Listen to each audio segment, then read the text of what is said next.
noticia es noticia, noticia en profundidad. Un placer acompañarles. Soy Tatiana Pérez, estoy con ustedes como siempre de lunes a viernes en nuestra sede central en Caracas, en Venezuela. A partir de este momento, en la próxima hora, 3 temas son noticia, los vemos en titulares. El primero de ellos es Noticia Venezuela. Poderes públicos del país envían mensaje de unidad ante cualquier amenaza interna o externa. Se trata de una compacta decisión, así lo han dicho, por el derecho del pueblo a elegir el próximo 20 de mayo y la paz de esta nación. Revisamos y analizamos el contexto en que se dan esas declaraciones. Segundo tema que es noticia, México. Esta noche universitarios y profesores se movilizan contra la violencia estudiantil. En silencio marchan en la capital, en el DF. Exigen protección en una nación que les desaparece y los asesina, como el caso de los 3 estudiantes de cine en Jalisco. Tenemos el análisis. Y tercer tema que es noticia, Siria. Les presentamos un revelador testimonio sobre los llamados cascos blancos que operan en Siria como supuesto apoyo humanitario. Este grupo fue responsable de generar alarma sobre un supuesto ataque químico en Duma y el posterior bombardeo por parte de Estados Unidos y sus aliados. Tenemos el análisis. Es noticia que así comienza. Bienvenido, bienvenidos.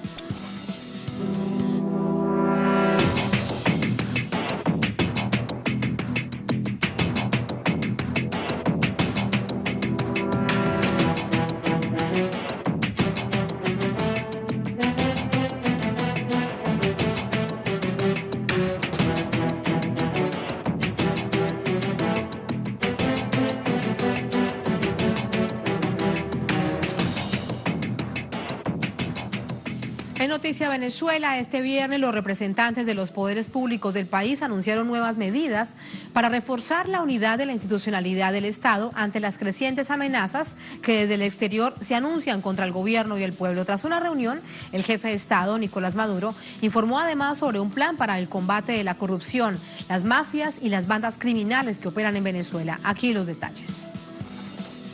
El presidente Nicolás Maduro mueve sus fichas ante la amenaza.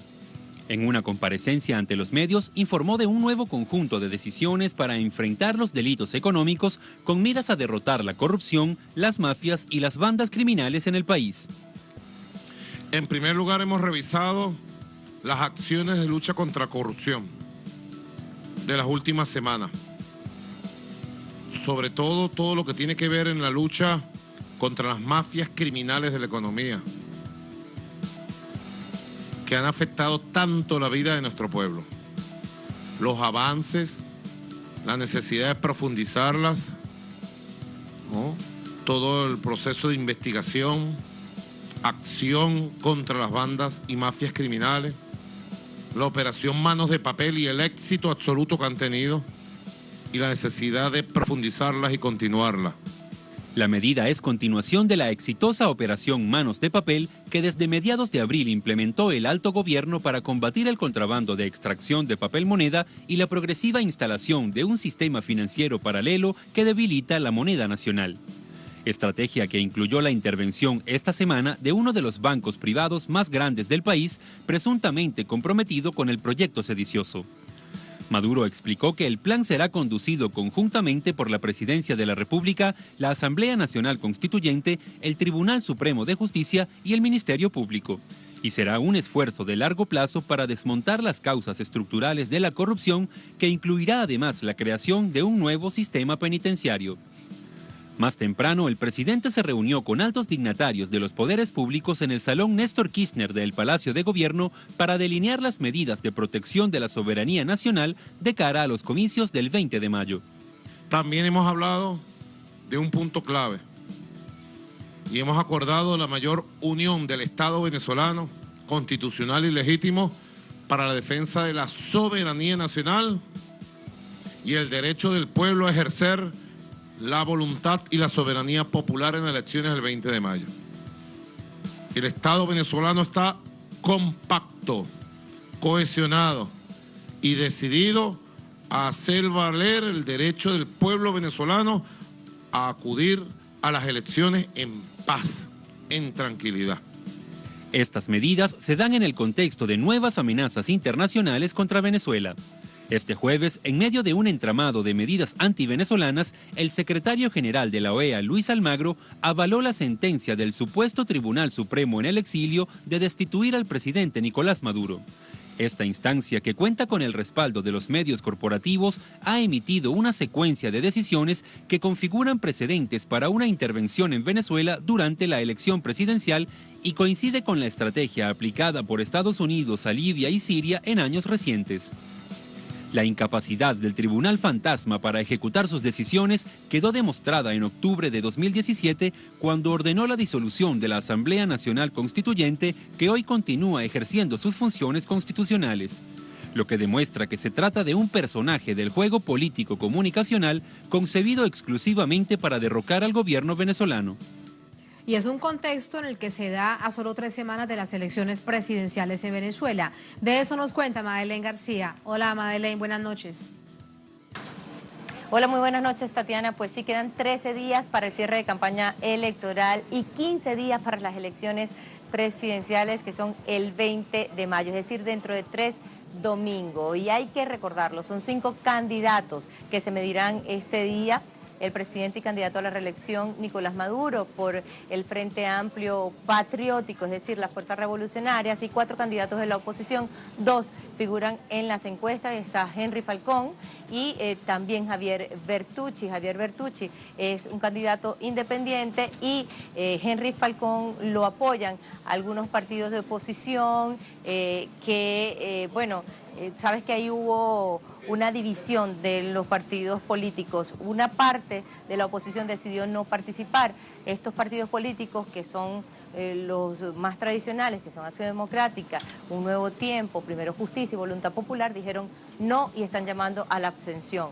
Él tiene una lucha desafiando esta posición de la llamada Mesa de la Unidad. Para ese momento decidió participar y lo están acompañando algunos partidos políticos, e incluso se han venido sumando la dirigencia de estos partidos políticos, las dirigencias locales, a esta candidatura, en un claro desafío, si se quiere, a su militancia o a su dirigencia nacional o principal. Y bueno, están participando, e incluso algunos de manera individual han públicamente mostrado su respaldo a Henry Falcón, quien ha dicho que pues la salida o la opción no es otra sino la electoral y no se puede seguir llamando a la abstención. Javier Bertucci, que es otro candidato independiente, también figura dentro de las encuestas, y pues él, conjuntamente con otros de los candidatos, ha dicho que bueno, es necesaria una candidatura única, pero que el candidato único debe ser él. Así que entre este tema se debate la oposición o estos candidatos que adversan al gobierno del presidente Nicolás Maduro, y cuyo programa o propuesta de gobierno tiene que ver con la dolarización de la economía, también con permitir el canal humanitario que tanto la oposición ha dicho y sigue por el mundo pidiendo este canal humanitario y una intervención prácticamente aquí en Venezuela.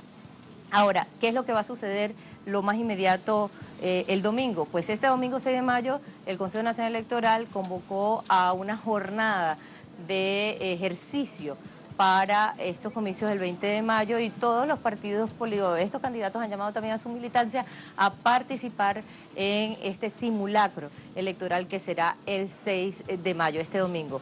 Y mientras tanto todos los candidatos están midiéndose en la calle, están moviendo sus fuerzas. El gobierno ha dicho que necesita llegar a 10 millones de votos, para garantizar la paz y la estabilidad en el país. El presidente Nicolás Maduro sigue arriba en las encuestas con respecto al resto de los candidatos, y por eso ellos mismos hablan de una candidatura única. Así que con esto te estoy dando un poco el panorama de lo que ocurre en Venezuela en clave electoral. Venezuela decide este 20 de mayo, Tatiana. Gracias, Madeleine. Ahí está, clarísimo el panorama. Y así nos vamos con el análisis. Para ello nos acompaña Diego Sequera. Él es miembro de Misión Verdad, periodista, investigador, analista internacional. Hola, Diego, buenas noches. Bienvenido a Noticias. Gracias. ¿Cómo estás? Bien, muy bien, gracias. Al momento de ver al presidente de Venezuela en el Palacio de Miraflores con los poderes públicos, ¿qué debemos entender? ¿Qué mensajes envía a nivel de Venezuela y a nivel internacional? ¿Cómo lo ven ustedes? Bueno, yo creo que hay varias cosas. O sea, en primer lugar hay un mensaje claramente de Estado legítimo en funciones, y un gobierno que lleva a este Estado justamente. Luego estamos viendo también una probable, esto es algo que evidentemente los hechos parecieran anunciarlo también, una anticipación a lo que pudiera ser quizás la conflictividad futura, que se nota que va a tener a las instituciones, de alguna forma o de otra, involucradas, las instituciones del Estado venezolano, y el intento más que derrocarlas quizás de sustituirlas y que fuera reconocida internacionalmente de otra manera, porque si no, de otra manera no se entiende, digamos, todo este juego, por un lado, el desconocimiento que se hace internacionalmente, que es donde se están ejecutando las maniobras, y por el otro lado, el mensaje, no solo el mensaje, sino la decisión política de seguridad que está tomando el gobierno venezolano justo en este momento frente a una coyuntura fundamental en la democracia venezolana en las próximas semanas. El acento fundamental es el próximo 20 de mayo, el día de las elecciones presidenciales.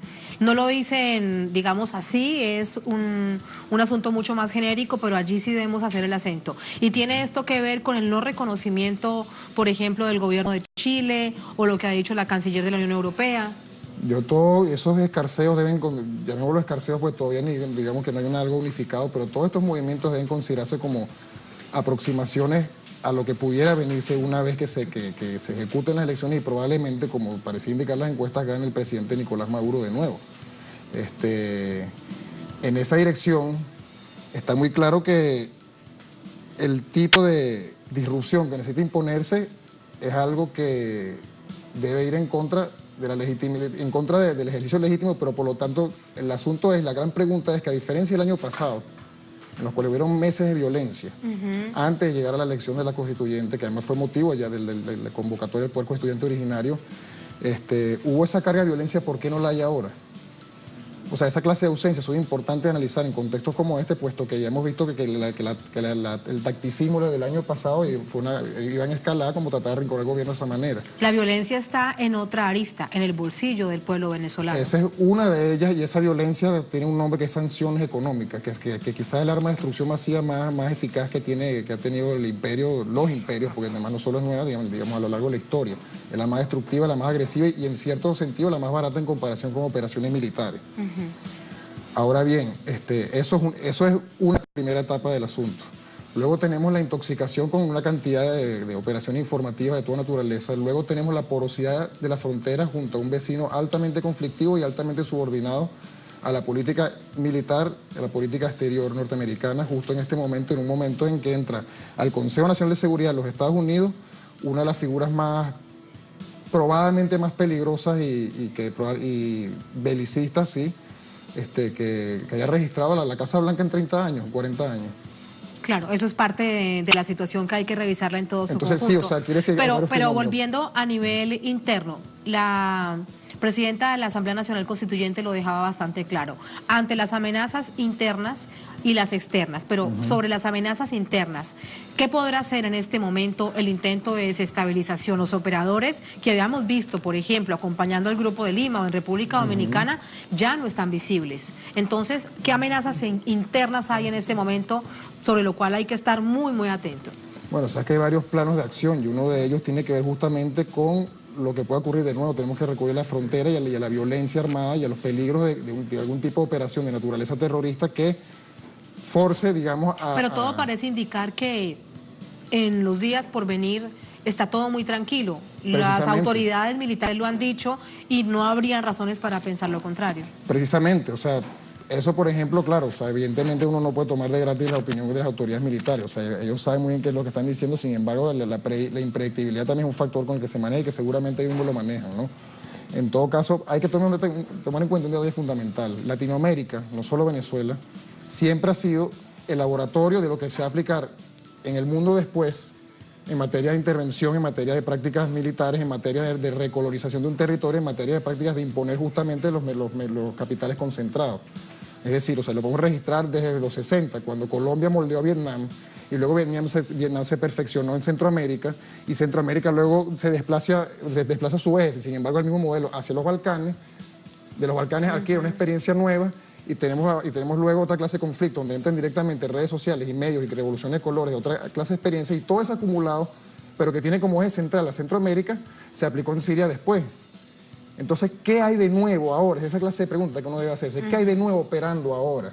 Entonces, si uno piensa, ¿qué hay de nuevo operando ahora? Yo puedo pensar, por ejemplo, en ejemplos bastante dramáticos de cosas que están ocurriendo y que se han sido estimulados por esta clase de situación, como por ejemplo, las facilidades muy entre comillas de organizaciones, ONG, agencias y gobiernos respecto a los refugiados, entre comillas, venezolanos, de primero decir que le van a ofrecer facilidades en unos países donde no tienen a su propia población, y de repente tenemos una cantidad de casos que reunidos es una cifra alarmante, donde gente engañada termina en la muerte, en la trata de blancas, en la prostitución, en la humillación, en la estafa y en el retorno a casa, en muchos casos, en los casos más felices a la familia. Entonces, eso es algo que jamás se había vivido antes en Venezuela. Por lo tanto, o sea, uno tiene que analizar cómo eso está jugando a favor de la fabricación de un gobierno, de un paraestado, de un gobierno artificioso, y cómo en el medio de esto, que es la fórmula básica de detención de cualquier clase de agresión híbrida, el Estado anuncia que va a dar pasos sólidos como Estado y además no pierde de vista la corrupción y el valor de la corrupción y la combinación corrupción-guerra civil, que es algo que podemos verlo de la República Española en el 36. De hecho, son famosas unas frases de Manuel Azaña en el 35, poco antes de que se alzaran los militares con Franco y los otros tres, donde dice, si la República no destruye a Juan March, que es el empresario en cuestión, Juan March destruye la República. Y resultó que Juan March fue uno de los personajes, uno de los grandes financistas de esa operación que destrozó y además hirió de una forma casi irrecuperable a la sociedad española, que lo vemos hasta hoy en día. Y las heridas siguen abiertas. Correcto, igual como vemos en América Latina. Y en todas estas fórmulas que nos está recordando, nos preguntamos también si lo que se intenta aplicar a través del gobierno paralelo, de la Corte Suprema paralela, que le hace un juicio político al presidente Maduro y luego decide que lo destituye, y el secretario general de la OEA, Luis Almagro, dice que le parece correcto. Si esto es también una fórmula similar a la aplicada en Libia, y todos conocemos el resultado de Libia. Eso es una interrogante muy antipática que afortunadamente no solo depende de lo que quiera hacer Estados Unidos, sino de cómo responde el Estado agredido, en este caso Venezuela. ¿Pero ve relaciones en caso de esa fórmula? ¿Cómo no? O sea, acuérdate cómo cada vez esos modelos están más globalizados y cada vez más interactúan entre sí. Entonces, la medida en que algo funciona aquí, va a funcionar acá. Entonces, la forma en que mintieron flagrantemente en Siria recientemente con el ataque aéreo y con toda la operación que se anticipó a ella, provocada, ni siquiera fue una operación, sino fue forzar una situación de parte de los cascos blancos, devino en todo este telespectáculo miserable entre Trump y Macron, que lo que da era vergüenza, ¿no? Pero justamente ellos usaron todo esto, sabiendo que es mentira, sabiendo lo trucho de las pruebas, como dicen los argentinos, pero igualito están imponiendo una realidad que es una máxima neocon, y eso explica, de nuevo volvemos a John Bolton en el Consejo Nacional de Seguridad. Entonces, la preocupación aquí es que van a producir realidades, lo van a llamar así. O sea, lo van a concebir de esa manera porque además ahora con John Bolton entra en el expediente latinoamericano figuras como Roger Noriega, discípulo de Otto Reich. Vienen los cachorros del Irán Contra, los más jóvenes vienen ahora a incorporarse en figuras más senior, como en su momento los del Irán Contra fueron los que gobernaron con Bush. Entonces tenemos una continuidad que no solo se establece desde la revolución neoconservadora de los republicanos, sino que además también se completó ahora con toda la farsa de la intervención humanitaria de los demócratas. Tenemos ese caldo cultivo que además hay que agregarle un detalle más, el daño que eso siempre le ha producido a lo interno de la sociedad norteamericana. Ahora, la pregunta que también hay que hacer con toda esta demencia en curso es, ¿existe la posibilidad de resistir un nuevo embate de este tipo en la sociedad norteamericana? Y de aceptar esta prolongación, esta normalización ahora de la mano de obra esclava que estamos viendo en todos lados, los escándalos sexuales, las cúpulas y las élites mediáticas, culturales y demás, intelectuales, lo vemos con el premio Nobel en Europa. De hecho, mucho parece que toda esta situación a nivel internacional lo que intenta es desviar la atención de un asunto fundamental en Estados Unidos como ese, por ejemplo. Es un ejemplo claro y dramático de cómo justamente una situación trata de lavar la mano a otra, o por lo menos como principio. Y volvemos otra vez a una falla de origen que ocurre en Estados Unidos desde Roosevelt, si a eso vamos, que es justamente el momento en que ya no se discute más el asunto de la guerra y pasa una industrialización terrible con Robert McNamara, que aplica la lógica fordista a la guerra, pero ahora estamos, digamos, esa lógica mega industrial de las guerras mundiales y lo que vino después con Corea y el experimento de armas, pasamos a una lógica mucho más neoliberal.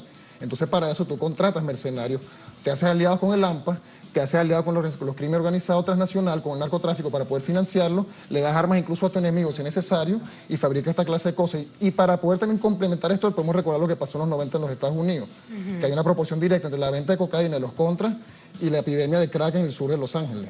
donde la CIA jugó un papel fundamental. Porque al final de cuentas todo esto termina revirtiéndose en contra de los pueblos. Volviendo al tema interno y las elecciones del próximo 20 de mayo. Aquí también hay una situación pues muy interesante, porque esta es la realidad. Sí, señor. En Venezuela habrá elecciones, así como hubo en el 2017 las de la Asamblea Nacional Constituyente, las de gobernadores y las de alcaldes. Así que a pesar de todas estas situaciones, de todo ese escenario, habrá elecciones el próximo 20 de mayo. ¿Qué tanto efecto tendrá ese llamado a la abstención que hace una parte de la Mesa de la Unidad Democrática? Francamente no lo sé. O sea, lo primero que hay que agregar es que a este grado de resistencia antiespectacular, porque además no estamos hablando de esas grandes épicas de la gente del pueblo venezolano, debería concederse la orden libertadora en primera instancia, francamente. Siguen siendo unas elecciones peculiares porque de verdad se ha magnificado la dificultad en la vida diaria de todo el mundo. O sea, eso lo sabemos y también sabemos dónde viene y también sabemos cuáles son incluso los motivos internos por los cuales pues, eso se puede seguir desarrollándose. Sin embargo, esa batalla por preservar algo de la normalidad que siempre hemos tenido, a pesar de estar viviendo situaciones inéditas y espantosas como la que comentamos más adelante, es un factor que todavía no logra descifrarse, no solo para los Estados Unidos, sino para nuestras propias clases intelectuales. Estoy hablando de las clases intelectuales que no solo están en contra de la Revolución Bolivariana, sino a veces incluso a favor, que repiten consignas y suelen hacer caso omiso, justamente un fenómeno donde la única medida que tenemos nosotros como intelectuales justamente es la calidad de nuestro trabajo, es ver cómo los acompañamos a ellos y no al revés. Aquí no estamos nosotros para conducir a nadie y por lo tanto la medida de ese trabajo, porque ahora generalmente uno pregunta, ¿qué podemos hacer? Yo no sé ya por qué pedirle a una gente que está muy clara y que ha preservado hasta ahora su inspiración y su principio de sospecha, más allá de que uno como profesional de las ideas y procesador de ideas y en investigación, es justamente acompañarlo y someter a prueba lo que hacemos, justamente en la medida en que nos evalúen ahí. Y eso pasa por descifrar esto que es indescifrable para todos en lo inmediato y que tenemos que aprender a hacerlo juntos además. Claro, y si esta reflexión es hacia adentro, imagínate lo que queda para afuera. Correcto. Ahí sí que no se entiende. Correcto, o tal vez tampoco se quiere entender desde aquella intelectualidad que se considera confusa. También. Correcto, y se necesita entender así también, porque hay nuevos elementos que se han incorporado a este repertorio de la intervención y de la intoxicación informativa. Y muchos de ellos vienen justamente con los usos y abusos de los valores tradicionales de la izquierda, a tal punto que hemos visto cómo al día de hoy, por ejemplo, la izquierda apoya la intervención de la OTAN en Siria, o mejor dicho, una izquierda nominativa e inconsecuencial. Entonces, pero vemos también pero habrá que ver qué clase de izquierda es esa realmente. Es una discusión que hay que someter, porque a veces incluso hay voluntad y a veces por inocencia, por uno removerse mucho, digamos, en ideas y principios que son muy importantes de tenerlos presentes, pero que también hay que someterlos a prueba ante la realidad siempre y saber que en momentos como este, que son horribles de por sí, uno tiene que justamente saber que lo que tiene que decir es justamente cómo traducir eso horrible y no imponer lo bello en nuestras ideas en esta clase de situación. Claro, en un mundo tan complejo como el que estamos viviendo. En un mundo tan complejo e indescifrable, opaco e impredecible. Entonces es un desafío mutuo en lo cual justamente se necesita, como todas las crisis, lo mejor de todos nosotros y que a veces puede producir lo peor. Sin embargo, hay una lección histórica constante que yo sé que el gobierno la ha apostado muy bien, que el presidente Nicolás la conoce muy bien y que otra gente debería dejar de dudar de una buena vez al respecto.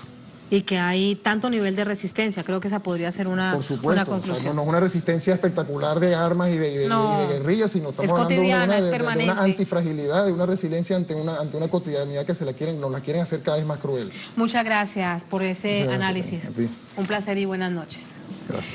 Vamos a una pausa, la primera en esta emisión de Es Noticia. Al volver, Es Noticia México. Esta noche universitarios y profesores se movilizan contra la violencia estudiantil. En el silencio marchan en la capital, le llaman también la marcha de las antorchas. Exigen protección en una nación que los desaparece, los asesina, como el caso de los 3 estudiantes de cine en Jalisco. Tenemos información, tenemos el análisis al volver en Es Noticia.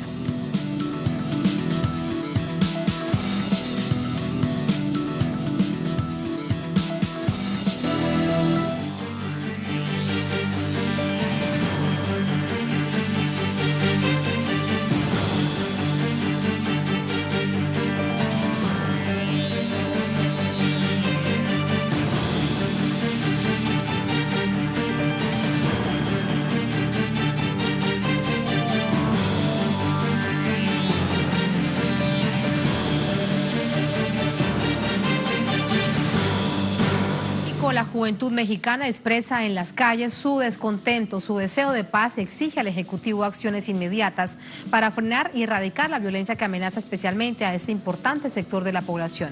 Aquí tenemos los detalles.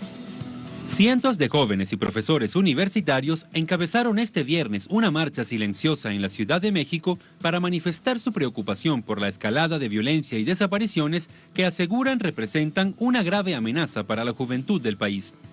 La movilización convocada por la Asamblea de Escuelas de Cine partió desde el Ángel de la Independencia hasta el movimiento Estela de Luz.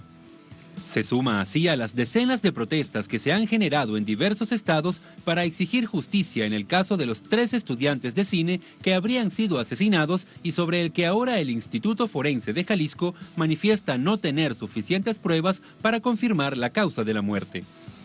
La juventud mexicana también denuncia la impunidad e inoperancia del Estado frente a otros casos de desaparición forzada y asesinatos sistemáticos de los que son víctimas, como el de Ayotzinapa. Aseguran que estos hechos son muestra de la inexistencia de políticas públicas para su defensa y protección. Las alarmantes cifras así lo confirman. Según el Instituto Nacional de Estadística y Geografía de México, 3 de cada 10 homicidios son en contra de personas menores de 29 años.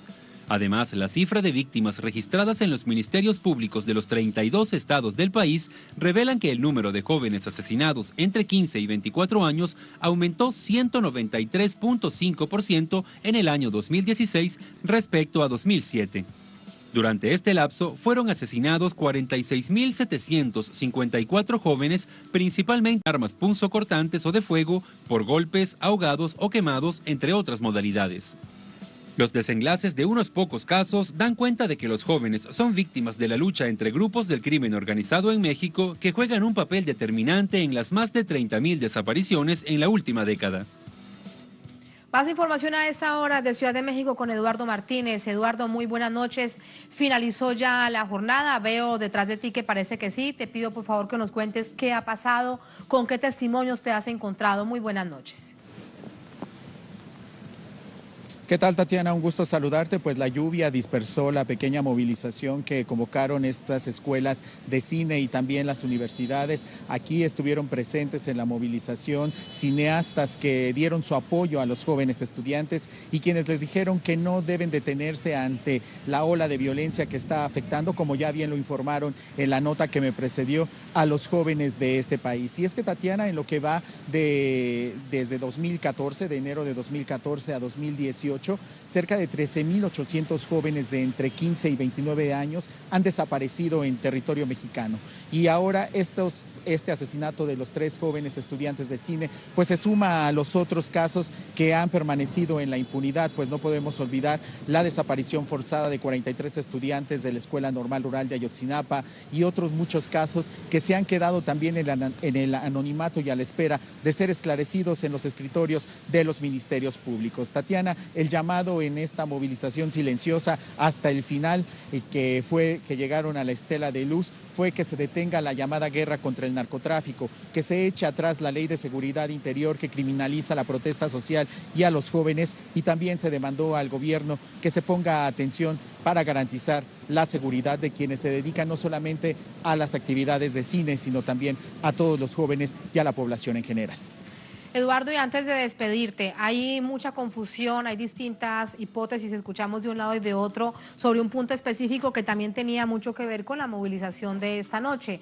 Los 3 estudiantes de Jalisco siguen desaparecidos. Hay que creer en lo que dicen las autoridades de Jalisco, de que las pruebas que tienen no son concluyentes. ¿Hay alguna información que dé luces de lo que está pasando?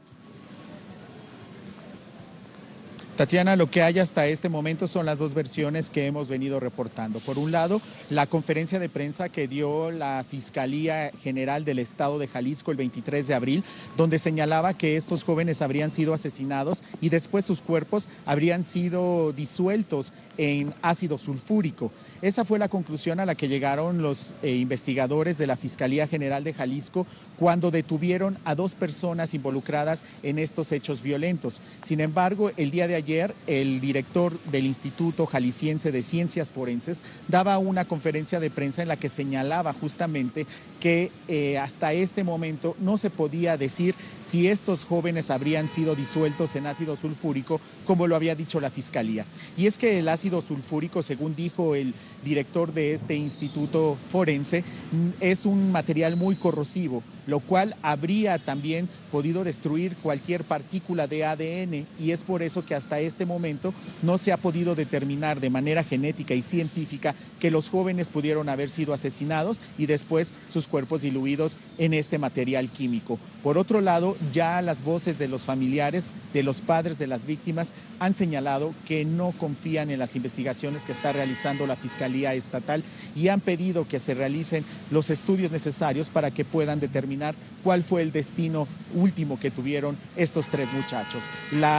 Hasta este momento el Instituto Forense ha señalado que tiene información de 2 de ellos, que sí ha podido obtener alguna información genética, pero la obtuvo debido a la sangre que se encontró en la finca donde ellos estaban haciendo esta supervisión para poder determinar el lugar donde filmarían el cortometraje que habían decidido presentar como una tarea escolar. Es de ahí de donde sale la información genética, pero no está todavía confirmada del todo y dice que se está realizando todavía muchas más pruebas para poder determinar y decir lo que realmente sucedió y si son los cuerpos o estos jóvenes fueron asesinados allí mismo. Lo que queda en evidencia, Tatiana, es que una vez más las autoridades se adelantan a las informaciones y lo que generan es confusión y también pues un malestar a los familiares de las víctimas. Confusión y tanto dolor, tanta angustia a los familiares de las víctimas y a todo un pueblo. Gracias, Eduardo. Buenas noches.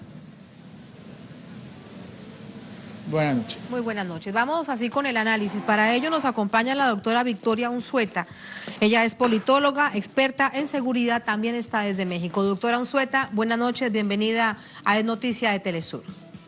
Buenas noches, Tatiana, a sus órdenes. Muchas gracias. Doctora Unzueta, ¿por qué la juventud en distintos hechos son los jóvenes los que están en el centro de las situaciones de violencia del país? ¿Qué es lo que pasa? A ver, hay 2 factores que están confluyendo. La primera es la falta de atención por parte del Estado que obliga a los jóvenes a buscar otras oportunidades de trabajo, de ocupación, de manutención, que no tienen que ver justamente con el trabajo formal o las escuelas. Decir que únicamente los jóvenes tienen que estar en una escuela es ceñir a la juventud dentro de una serie de cuestiones que ellos pueden desarrollar. Y la otra parte es la que nos habla de el involucramiento de los jóvenes dentro de los grupos de la delincuencia organizada. Es decir, ante la falta de oportunidades para desarrollarse profesionalmente, escolarmente, dentro de un trabajo, técnicamente, los jóvenes buscan su desarrollo dentro del crimen organizado. Acordémonos que la delincuencia organizada tiene toda una serie de estructuras paralelas al Estado que tienen que ver con seguridad social, con procuración de justicia, que ellos mismos se estructuran y que ellos mismos van implementando. Y esto tiene que ver también con el acceso de los jóvenes a niveles de vida que de otra manera no hubieran podido tener. Ahora, esto es un panorama muy, muy complejo y no hay ninguna justificación ante el nivel de violencia. Pero quiero ahora, doctora Unzueta, centrarme en los jóvenes que van a la universidad, como el caso de los 3 cineastas, 3 jóvenes que estaban a punto de graduarse de la Escuela de Cine en Jalisco, o los estudiantes de Ayotzinapa, los ruralistas, que tenían evidentemente una visión distinta del país, pero lo que estaban haciendo era estudiando en su escuela rural. Solamente para poner 2 ejemplos. Debemos pensar que también hay una estructura en contra de jóvenes que se van preparando en el país. Yo no lo creo así. En el caso de los jóvenes de Jalisco, lo que dicen las autoridades, hasta donde pudiéramos creer, es que fueron confundidos con otros jóvenes que estaban dentro de la delincuencia organizada. Es decir, fueron víctimas, digamos, aleatorias. Y en el caso, es decir, no es que los jóvenes, no es que estos jóvenes de Jalisco, los cineastas, no estuvieran involucrados, sino que fueron confundidos con otros jóvenes que sí estaban involucrados.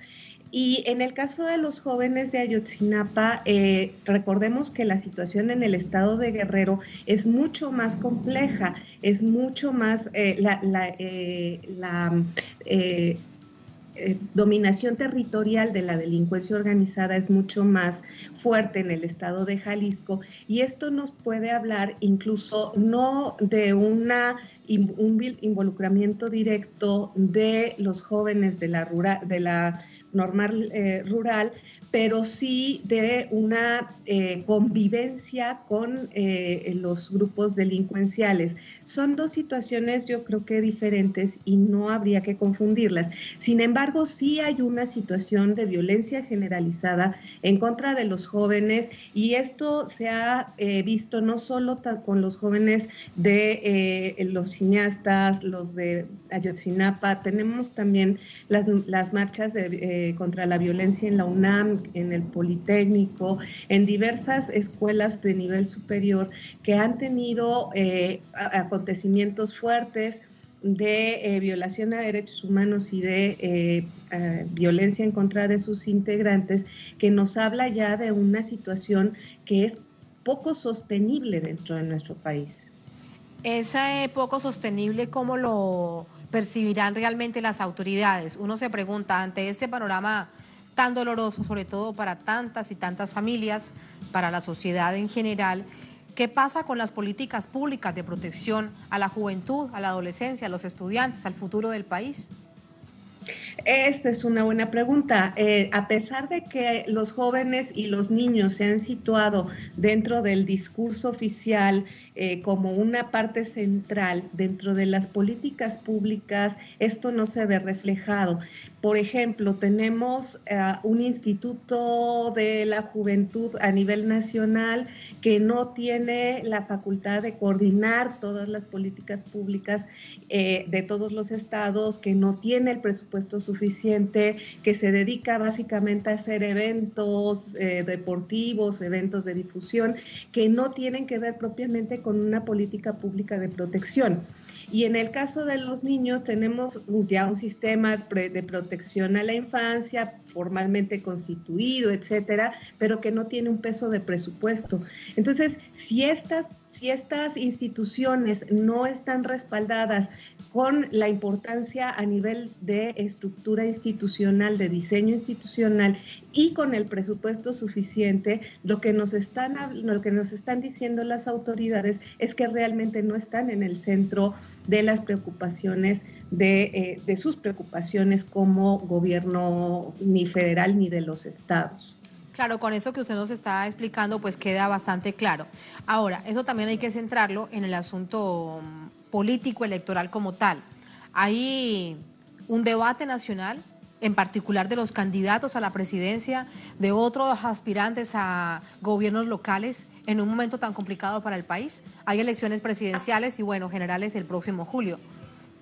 Ha habido pronunciamientos, ha habido señalamientos, ha habido protestas por la situación en específico de los jóvenes de Jalisco, pero no hay una propuesta consistente. Yo lo que esperaría es que alguno de los candidatos dijera, esta es mi propuesta para la juventud y la voy a respaldar con el presupuesto que sea suficiente y necesario para implementarlo. Una política legal sin presupuesto es absolutamente nula. Y no ha habido un pronunciamiento muy contundente por parte de ninguno de los candidatos. Yo esperaría que lo hubiera ahora que se han realizado estas marchas.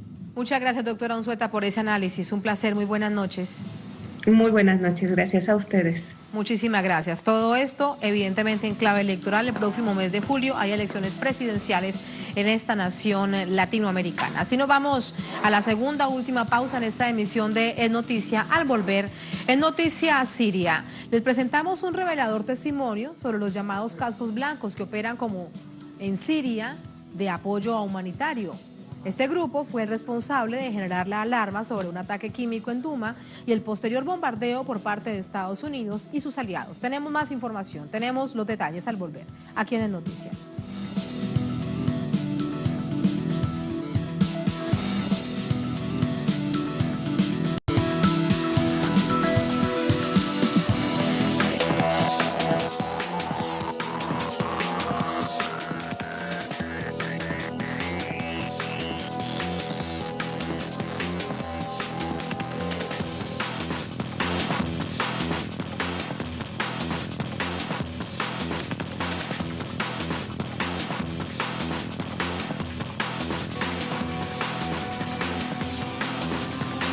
En noticias Siria, autoridades rusas advierten que Estados Unidos pretende establecer bases permanentes en Siria para fragmentar esta nación.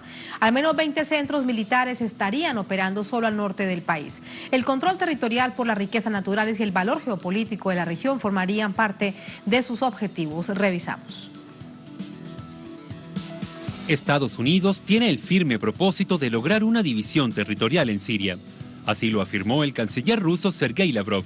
Aunque Washington sostiene que se mantiene en el país con la excusa de expulsar a los terroristas, Rusia sostiene que su verdadera intención es convertir al país en otro Afganistán. Según el Ministerio de Defensa ruso, al menos 20 bases militares están operando al norte del país con helipuertos, centros de operaciones y entrenamiento a milicias kurdas con el apoyo de las denominadas Fuerzas Democráticas Sirias. Entre los objetivos de estas alianzas está el derrocamiento del gobierno de Siria para tomar el control geopolítico. Algunas de estas bases militares están ubicadas estratégicamente donde se encuentran los mayores yacimientos petrolíferos del país: Tabqa, Kobani, Manbij, Tel Abyad, Al-Shaddadi, Al-Raqqa y Deir el-Zor. Desde 2011 el país libra una guerra contra los terroristas. Con el apoyo de Rusia ha logrado liberar más de 80% del territorio.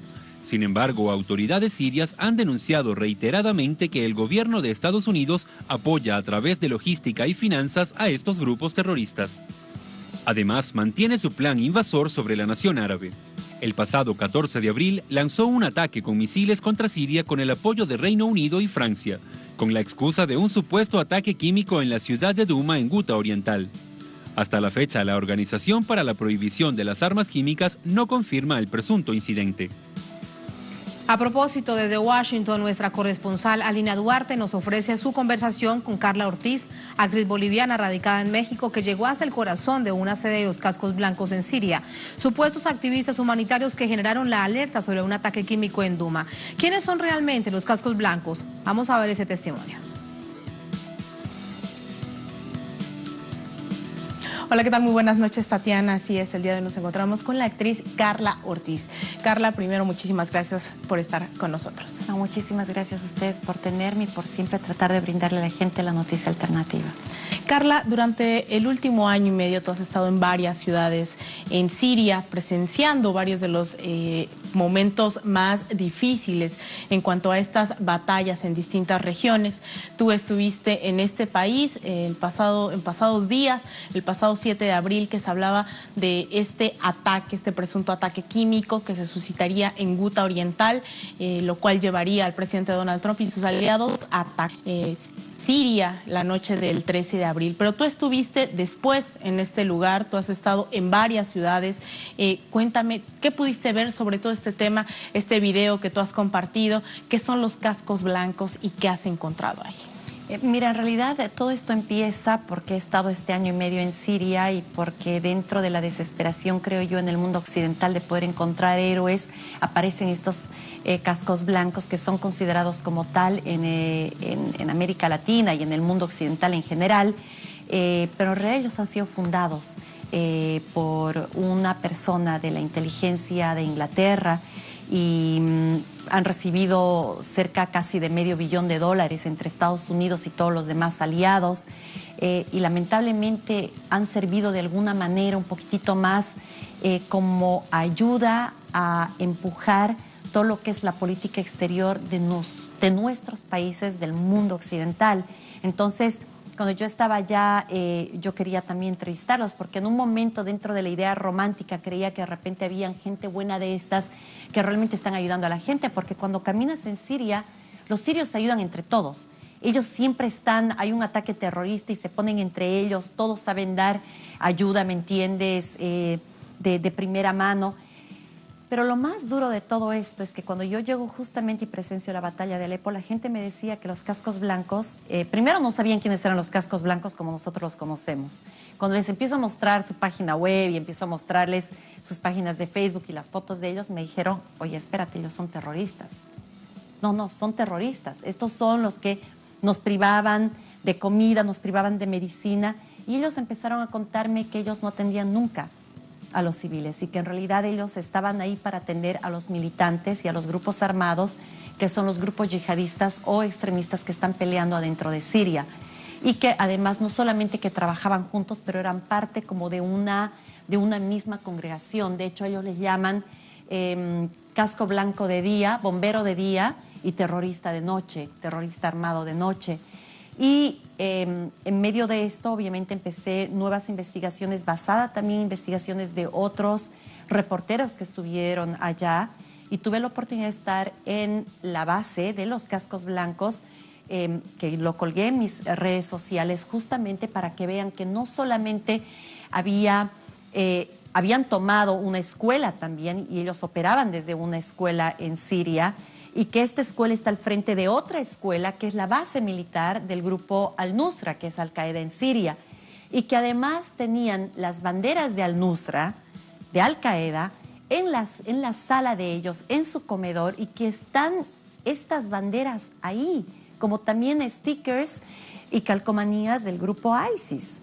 Entonces, si vos eres un grupo neutral y un grupo de ayuda, y sabes que estos grupos terroristas te han violado a tus mujeres y han matado a tus niños durante 7 años de guerra, ¿tú te sentirías bien teniendo una bandera de ellos adentro de tu base o stickers de ISIS? No tiene sentido.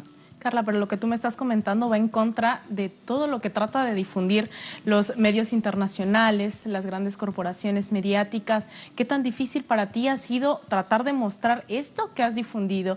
¿Qué tan importante es? Pero sobre todo, ¿qué interés hay de estos medios que están diciendo lo contrario? Que ha habido un ataque y que el culpable es Bashar al-Assad. Mira, primero, creo que tengo fe que todavía en los medios de comunicación muchos reportan justamente una cosa que no es concreta, primero porque no tienen la información correcta, segundo porque están basados solamente en el video de este grupo y no sabe quiénes son este grupo y no han estado realmente ahí. Los que sí tienen la mala intención o intereses económicos, ¿me entiendes?, por la venta de armas y todo lo demás, es otra parte de la historia. Lo otro es abiertamente, y lo ha dicho Macron y lo han dicho desde el gobierno de Obama y lo han dicho nuestros otros secretarios de Estado. Nosotros hemos estado persiguiendo un cambio de régimen en Siria porque claramente había un grupo adentro de Siria que no estaba contento con este presidente. Sin embargo, cuando se llevan a cabo las elecciones del 2013, que además son observadas por las Naciones Unidas y otros grupos del Occidente, él vuelve a ganar con 82% estas elecciones. Pero nosotros no estábamos contentos con esto. Tenemos otro interés, tenemos otros intereses en el pueblo sirio, y la gente siria te cuenta esto. ¿Qué te dicen, Carla? Que ellos tienen clarísimo que ellos saben que el plan de poner el gasoducto y el oleoducto de Arabia Saudita y de Qatar, que eran los principales aliados de Estados Unidos, iba a beneficiar a Europa, Inglaterra y Estados Unidos con un petróleo mucho más barato, que teniendo un cambio de régimen además podían tomar la parte de Siria donde además está la base militar, la única base militar en el Medio Oriente que tiene Rusia. Rusia por eso entra también a este conflicto. En realidad es un cúmulo de intereses que tienen todos estos grandes países, pero es por eso que Rusia entra realmente al conflicto sirio en el 2015.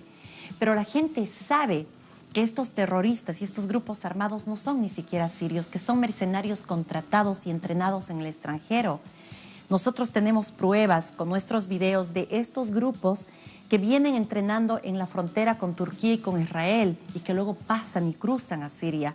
Y que entrenan luego y absorben también a tal vez los rebeldes que de verdad querían pelear para tener una Siria diferente, con un gobierno distinto. Por supuesto que hay oposición, por supuesto que el gobierno de Al-Assad se ha equivocado muchísimas veces, pero hasta ahora no hay ni siquiera una prueba contundente que muestre que Al-Assad en algún momento ha utilizado estas armas químicas. El 2013, después del ataque químico en Ghouta, Carla Ponte de las Naciones Unidas demostró precisamente que el ataque había sido realizado por grupos terroristas y los grupos armados que no tenían nada que ver con el gobierno sirio. Ahora hemos mandado a un grupo de observadores a Ghouta y el día que ellos han llegado a Siria hemos decidido bombardear nosotros. ¿Por qué hemos decidido hacer esto? ¿Basado en qué? En esos videos que ya además la prensa alternativa, además como Robert Fisk, como John Pilger, que son periodistas que han ganado el Pulitzer, que son periodistas mayores que se han tomado el trabajo de ir al lugar de los hechos, han tomado el testimonio de la gente alrededor, de los doctores que estaban trabajando esta noche, de los niños que salen en el video, y todos te dicen que le regalaron galletas y comida después de que terminó el video, que empezaron a gritar, a decir, corran todos al hospital, corran todos al hospital. Había un poco de fuego, pasaron todos al hospital, y les empezaron a tirar agua. Y algunos de los niños lo que tenían era un ataque de asma. Te lo dicen los doctores que estaban ahí. Pero esos testimonios no valen. No valen los testimonios de las personas que salieron en el video, pero vale el testimonio del video hecho de la gente que básicamente está casi actuando. Hemos llegado a un punto, como se dice, de no retorno. ¿Hasta dónde puede llegar nuestro cinismo? O que nosotros nos podamos parar y mirar la televisión y decir, a ver un momento, ¿por qué no podemos cuestionar esto? ¿Por qué si Bashar al-Assad está ganando la guerra, o el gobierno sirio, o el ejército sirio está ganando la guerra con armas convencionales, ¿por qué la necesidad de tirar armas químicas sobre niños? No tiene sentido. Han cuestionado varias personas de la prensa acá en Estados Unidos, pero cuanto más se cuestiona, es como que más tratan de parar esta otra verdad. Trump quería salir de Siria. ¿Por qué nuestro Congreso y estas grandes corporaciones, dueñas de todos estos armamentos, no pueden dejar que se vayan? Carla, ¿es esto una repetición de la invasión a Irak? Me recuerda a esto que, con tus palabras, esta idea de crear de nuevo un pretexto para una invasión como sucedió en aquel momento. ¿Estamos viviendo algo similar? Es exactamente lo mismo, con otro país, con otros muertos, con otras víctimas, con otra gente. Pero los que no somos igual somos nosotros. Nosotros podemos todavía cambiar esto, todavía le podemos dar la vuelta. Nosotros podemos seguir cuestionando, podemos seguir peticionando a nuestros gobernantes. Nosotros podemos tomar acciones distintas. Pero ¿por qué no lo estamos haciendo? Por una razón bien clara, porque estamos confundidos, porque estamos ocupados, porque creemos que es algo que es muy lejano y muy complicado y no queremos saber. Porque creemos que nuestra acción no va a generar ningún cambio. Pero es al revés, es muy sencillo. Queremos un cambio de gobierno para poder hacer las cosas que nos beneficien económicamente. Vamos a dejar que vayan, ¿me entiendes?, nuestro dinero, nuestros hijos y nuestros propios intereses a destruir un país que no nos ha hecho nada a nosotros, que más bien ha sido la cuna de nuestra civilización. Un país que nos ha entregado el alfabeto que hoy usamos, las notas musicales que hoy usamos, donde la primera operación quirúrgica se hizo en Siria. O sea, vamos a atacar al país donde nació las tres religiones, el cristianismo, el judaísmo, el islam. ¿Por qué no atacamos y destruimos completamente para olvidarnos de quiénes somos? Porque ya Irak está casi básicamente destruido. Nos llamamos en el occidente de ser cristianos. Nos tildamos, somos grandes cristianos. Bueno, si los grupos terroristas y los grupos armados ganan en Siria, vamos a ser testigos del genocidio más grande de cristianos en el Medio Oriente. Carla Ortiz, muchísimas gracias por estar con nosotros. Gracias a vos. Así es, Tatiana, ya lo escuchamos de Carla, quien ha regresado de Siria y que los próximos días estará también de vuelta ya escuchando estos testimonios de lo que ha ocurrido, de esta guerra que no ha parado. Nosotros los mantendremos al tanto con esta otra información en las pantallas de Telesur. Volvemos contigo, Tatiana. Agradecemos a Alina Duarte, nuestra corresponsal permanente en Washington, por entregarnos este testimonio, quiero decir, en el que ustedes sacarán sus propias conclusiones. Así ponemos punto final a esta emisión de Noticia durante esta jornada. Otro hecho fue noticia. Recuerden nuestra próxima cita del lunes, 8:30 de la noche, hora local aquí en Caracas, en Venezuela, con el análisis de coyuntura. Hasta entonces, sigan con nosotros.